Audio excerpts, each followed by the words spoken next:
Hello and welcome to Money, Money, Money, your weekly personal finance date with me, Surabhi Upadhyay. It's that time of the year again when the young and restless are looking forward to an exciting start to their careers.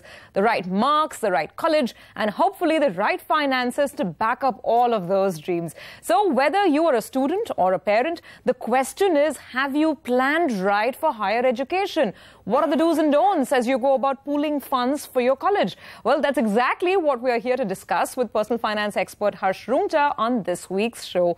Mr. Rungta, always great to have you on Money, Money, Money. Thank you for coming in this week as well.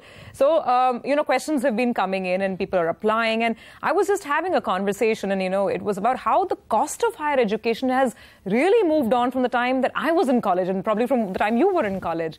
What sort of trends do you see? I mean, as people are now trying to plan a little better, has the awareness level itself increased? Obviously, earlier people didn't really plan that much. Now they do. And obviously, education inflation costs are something that they do take into account.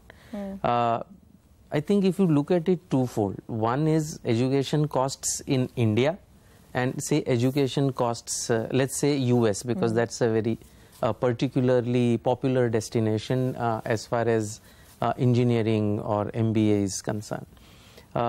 If you look at US, where the costs are a little more mature and I mean you have more of a trend, I think you see a quick Google search shows that dollar costs go up about 7% on college education. Plus, if we're talking about an annual 7% CAGR. Plus, you have to take into account the fact that the rupee depreciates against the dollar.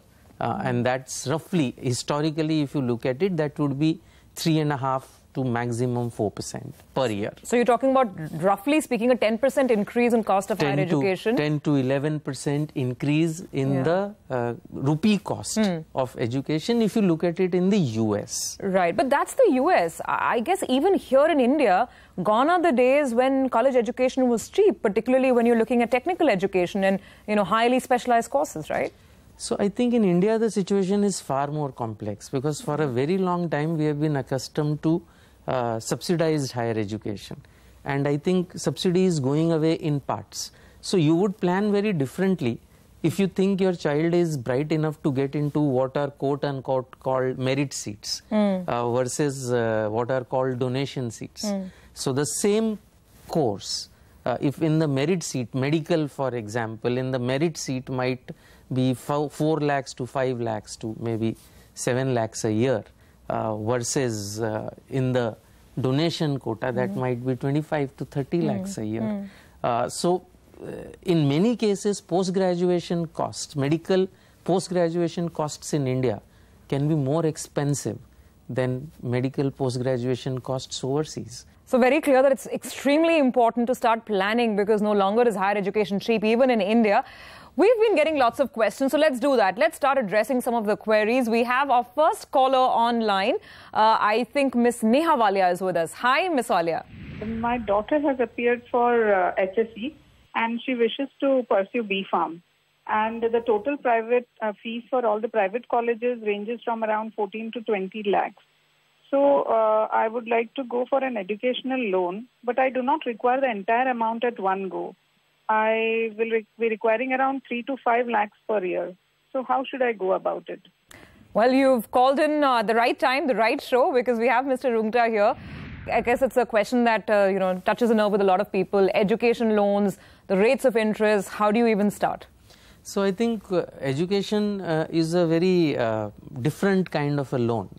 As she rightly put it, the loan amount is not required upfront. Yes. It's required over 4 years.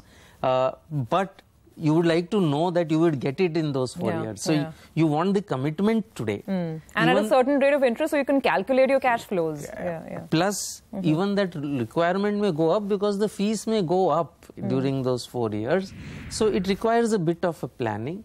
Well, the good news is that when she will go to the banks, and the public sector banks are the larger players, are in fact probably the only players in education loan apart from the specialized educational loan companies, there they would be in a position to sanction her a loan for the entire course period, which can be disbursed in stages. And whatever she gets, she pays interest only on whatever she gets. She won't have to pay interest on the amount that is committed but not disbursed. The risk that, of course, she will carry is that the fees will go up more than the loan amount. But I think that's a risk that she will have to carry.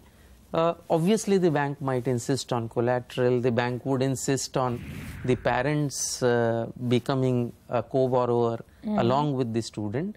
And because the loan amount is more than 7.5 lakhs, what she is seeking, they would seek collateral in form of some immovable property or movable property or any other collateral acceptable to the bank. So I picked up the State Bank of India fact sheet just to get a sort of a ready reckoner, a simple check.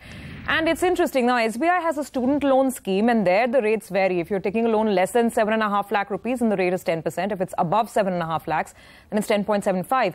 And then they have various other offers. For instance, loans specifically if you are taking an IIM education, other institutions. And you mentioned collateral. And I think there are certain discounts attached. If one can provide collateral, then you get a slight small discount maybe on the interest rate attached. Are most of these rates pretty uniform across PSU or private sector banks? So private sector is largely absent from the education loan space, except in a proxy form, and we can discuss that later. The loan rates for education loans would be similar between the public sector banks. I mean, there would be 0.25%, maybe even 0.5% difference. Some banks have concessions for the girl student.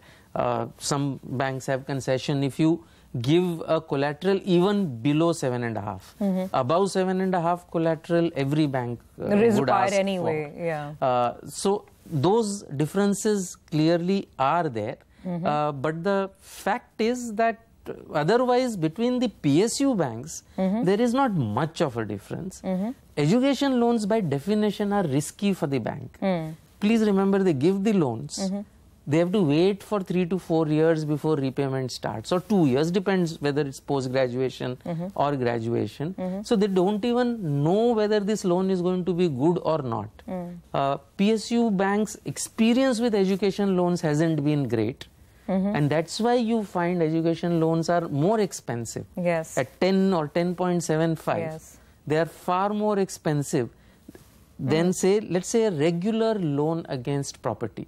Yeah. The same client, if she has a property which is free and she has income which will allow her to take a loan against property, she can take a loan against property at probably 9.1 or 9.2% versus an education loan at 10 to 10.75% at the higher level. One of the things that the banks scare you, what they scare you is you won't get the tax break if you take it as a loan against property. Right. I want to reassure viewers who are watching this that as long as you take a loan from a bank, as long as the loan is used for the purpose of higher education of your child, the deduction for interest paid will be available. Even if it is a loan against property? The name of the loan is immaterial. What you are going to use it for, and you'll have to prove that I have used this for the higher education. And how do you prove that? You'll have to attach supporting documents. So today with the return, you don't have to prove anything. They don't take supporting documents. But if your return is opened for scrutiny, the tax officer might call for documents. Okay. You can show that, see, the loan was disbursed directly to the school. That's one possibility. Or the loan was disbursed to me, and from here next day I have paid it to the education There is institution. a clear match between receipt of loan and the payment of the fees. All right, so Ms. Walia, hopefully that answers your questions, and you also have an alternative, as Mr. Rungta has pointed out, that maybe education loans aren't the only form of borrowing you can look at. There are other products in the market that will allow you to generate those resources to fund your child's higher education. In fact, we're going to take a quick break, and that's exactly what we are going to talk about, because other questions come to mind. Should you be looking at your FDs? Should you be looking at your mutual funds when it comes to financing your child's education? We will discuss that after the break.